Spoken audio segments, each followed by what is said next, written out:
Thank God. आज का विषय है जय श्री श्याम जी।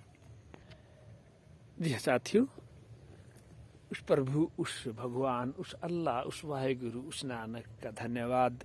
आज का विषय है क्या कुछ नहीं दिया हमें, सब कुछ तो दिया है इस धरती पर। हर जीव को, इंसान ही है जो भूखा रहता है, जिसकी नीयत में कुछ खोट हो सकता है, परंतु भगवान ने हर जीव के लिए व्यवस्था किया है, हर पौधे के लिए, हर प्राणी के लिए। देखिएगा, ये पौधा सर्दियों में पत्ते छोड़ा है तो अभी हम मुरझाया हुआ है, लेकिन अभी खिल उठेगा कुछ दिनों में। सर्दियों में ये सरसों खिल उठी है, अभी फल पक जाएगा, कुछ दिनों के बाद ये सूख जाएगी। तो परमात्मा हर एक को मौका देता है, हर एक को मौका, थोड़ा सा इंतजार करने की जरूरत होती है। और उस रब के आप उसके कृष्ण को समझने के लिए अपने को ही नहीं बल्कि भाई या पूरी दुनिया को देख करके अगर आगे बढ़ते हैं तो हमें क्लियर हो जाता है कि वो रब जो है सबके लिए सारी व्यवस्थाएं करके चलता है, वही सबका पालना है। देखिएगा, ये फूल जो है मैं बार बार दिखाता हूँ, कोई ने देखा होगा शॉर्ट में। और जो है परमात्मा की लीला न्यारी है। प्रभु ने कितने सब कुछ तो दिया है, इस ब्रह्मांड, यूनिवर्स, पहाड़, रेगिस्तान, मरुस्थल, किसी न किसी रूप में आपके सामने वो मौजूद है। कण कण में तेरा वास प्रभु जब कहते हैं तो हमें मानना होगा कि जो भी लोग अपनी अपने समय व्यवस्था, समाजों की व्यवस्था, क्षेत्रों की स्थिति, स्थान की स्थिति, उसके आधार पर जिस भी रूप में रब को मानते हैं, दे आर राइट, वे सही हैं। चाहे वो अल्लाह के बंदे हैं, चाहे राम के, चाहे साईं के है, चाहे श्याम के, चाहे कोई गुरु को मानने वाले हैं, तो वो सब उस परमात्मा को मानते हैं, उसको धन्यवाद करते हैं। देखिएगा, ये सब परमात्मा की ही तो लीला है। ये हरियाली, ये ग्रीनरी, ये इतने प्रकार के ग्रास, हर एक को मौका देना। और अभी इतनी हरियाली है, एक बार फिर ये सब पक जाएंगे, एकदम से दूसरे प्रकार की प्रकृति उग उठेगी और उसको मौका मिलेगा, मौका मिलता है। अभी सर्दियों के फ्लावर्स हैं सर, ये खिल उठते हैं, ये पूरा अपना योगदान देते हैं। ये सब क्या करामात है। अच्छा, कुछ लोग बोलते हैं तक शास्त्र नहीं, ये तो प्रकृति अपने आप। कोई भी दुनिया में साइंस भी कहती है अकारण नहीं होता है, अकारण है, मतलब कि हर चीज का कोई ना कोई कारक होता है, बिना कारण के कोई कार्य नहीं होता है। तो ये धरती जिस पर इतना कुछ नजारे हैं, देखिए स्वर्गिक नजारे, इस धरती पर जब इतने नजारे हैं और इनको हम नहीं पहचान पा रहे हैं, तो क्या उस यूनिवर्स को पहचान पाएंगे? ऐसे ऐसे अरबों खरबों तारे, ग्रह, नक्षत्र हैं, तो उन सब का कोई ना कोई तो कारक होता है ना। ये फूल है, कभी लगाए थे, लगाने वाला तो वही है, मोटिवेट करने वाला तो वो परमपिता परमात्मा ही है। ये पर्यावरण है, पेड़ है। इंसान तो अपनी जिद में, मूर्खता में कई बार जो है पर्यावरण को भी नुकसान कर रहा है, लेकिन उस परमात्मा ने हर किसी को खुशियां दी हैं। हम पे निर्भर करता है उन खुशियों को हम समझते हैं कि नहीं समझते हैं, या सीधा अपने ही स्वार्थ में इच्छाओं के अधीन होकर के, मन के अधीन होकर के आगे बढ़ते जा रहे हैं। इच्छाओं की पूर्ति होती है, फिर और बड़ी इच्छाएं, साइकिल वाला मोटरसाइकिल, मोटरसाइकिल वाला कार, कार वाला बड़ी कार, और बड़ी कार वाला हेलीकॉप्टर, हेलीकॉप्टर वाला जहाज, और जहाज वाला जहाज़ों की कंपनियों का मालिक बनना चाहता है। ये सब क्या है? मन के वश में होना और बहुत इच्छाओं की। देखिए, जहां तक विकास उन्मुखी होती हैं, सबके हित की बात होती है, वो तो क्रिएटिव होती है, उसमें सब लोग कामयाबी होते हैं। लेकिन जो अहम के साथ चलते हैं, वो कभी सब कुछ पाकर भी दुखी ही रहता, कभी खुश हो ही नहीं सकता, क्योंकि इसी को कर्म फल कहा गया है। कर्म फल कहते हैं, सब कर्मों की माया बोलते हैं ना, प्रभु की माया कहते हैं। प्रभु की माया का मतलब यही है कि वो परमात्मा इंसान से बहुत कुछ काम करवा भी लेता है, और इंसान को जो है अगर शिक्षा देने की जरूरत है तो शिक्षा भी दे देता है। और यही कंसेप्ट है आज तक जो है हमारे कुछ लोग मानते हैं। हमारे जो देवी देवता अभी तक भी मौजूद हैं, हनुमान जी को मौजूद मानते हैं इस धरती पर अभी भी। है ना। हमारे वीर बर्बरिक को अभी भी सभी फील करते हैं। देखिएगा, ये देखिएगा अभी थोड़ा सा ये बना है, धीरे धीरे चलते हैं। इस ग्रीनरी को देख लीजिएगा। जब अगर हम तर्क बुद्धि क्या होता है कि हर चीज को काटना, है ना। बुद्धि को वैसे भी एक संत ने कहा है, शायद प्रेमानंद जी महाराज ने, बुद्धि तो दो धारी तलवार है, दो धारी चाकू है।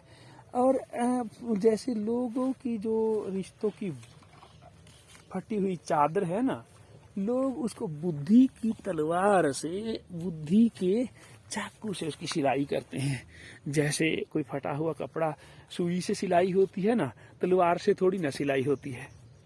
किससे होती है?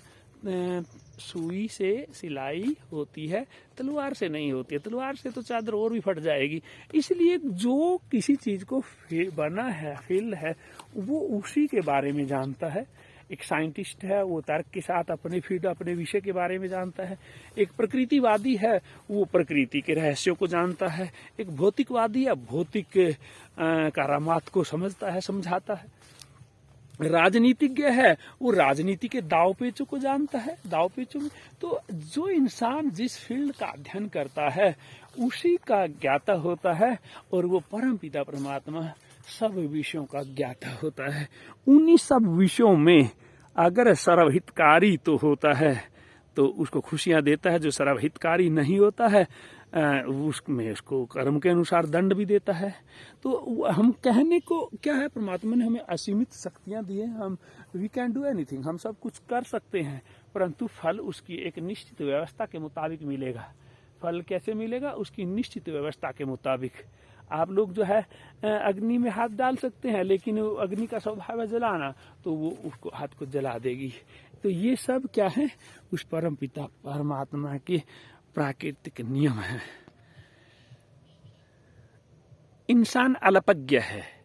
देखिएगा, जब हम इंसान एक कितना घमंड खा जाते हैं। कुछ लोग बोलते हैं कि हम, जैसे अपना ही देखिएगा, नासा है, चाहे हमारा इसरो है, एक उपलब्धियां होती हैं, मंगल पे चले गए हैं या मंगल से भी आगे चले गए हैं, तो उसके लिए पूरे गर्व करते हैं। अच्छी बात है गर्व करने की, लेकिन घमंड करें और दुनिया को धो दिखाए, विश्व शक्ति बनने का वहम पैदा करें, तो वहां उस परमात्मा की शक्ति को देखिएगा। चाहे वो अल्लाह जिसको हम कहते हैं, जिसको हम राम कहते हैं, जिसको हम ईश्वर कहते हैं, यीशु कहते हैं, है ना, क्राइस्ट कहते हैं, जिसको नानक कहते हैं, उन संतों महात्माओं के माध्यम से उस भगवान के ज्ञान को देखिएगा। इस मंगल से आगे कितनी अरबों खरबों पृथ्वियां हैं जिसने उनको बनाया है सबने। अगर कोई कहे नहीं अपने आप बनी है, अपने आप कोई नई चीज बना करती मेरे भाई, कोई नहीं बनती अपने आप। अपने आप थोड़ी ना, ये कह देते हैं हर चीज का बनाने वाला कोई कारक होता है। उन कारकों को बनाने वाले, कंडीशंस को पैदा करने वाला वो रब है, और उस रब की माया सब कोई नहीं समझ पाया, हर कोई नहीं समझ पाया। कुछ लोग कहते हैं कि लो जी ला, उसने तो भाई जो है इतना कुछ हासिल किया, और एक स्टेज पे आता है कि nothing, this nothing. Anton psycho जैसे विद्वानों ने उनके बारे में लिखा है, बहुत सारे संत महात्माओं ने। हाँ, महात्माओं में भी अर्थतंत्र जब अच्छा हो जाता है, उसमें थोड़ा सा बदलाव आ जाता है, वहाँ फिर लोग कह देते हैं कि ये सब दौलत के पीछे, दौलत कमाने का ही मकसद होता है। हाँ, उसमें होता है, इंसान है वो, लेकिन उस रब की माया को समझने के लिए प्रकृति के नजदीक जाना होगा। ये देखिएगा, कभी यहाँ खाली एरिया था, अभी देखेंगे। आज के लिए इतना ही। उस परम पिता परमात्मा रब को, वाहेगुरु अल्लाह को नमन करते हुए झुक के प्रणाम करता हूँ आप सबको।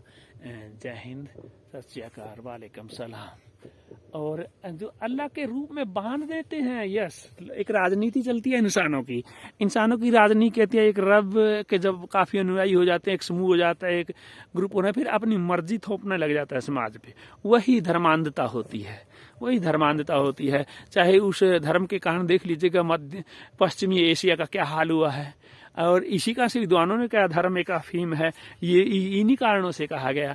अन्यथा धर्म तो धारणे लायक चीज़ों को ही धर्म कहते हैं, जो धारण करने लायक है, जो समाज के हित में है। सत्य की परिभाषा भी यही है, जो सर्वहित में जाए वो सब कार्य, जो सबके हित में जाए वो सत्य है, बाकी से स्वार्थ है।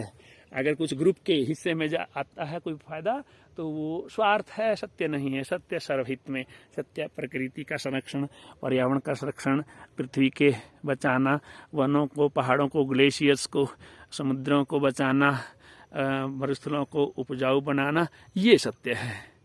तो आज हम उस परमपिता परमात्मा को नमन करते हुए आज को वीडियो को यहीं विराम देते हैं। आप सबका बहुत बहुत धन्यवाद।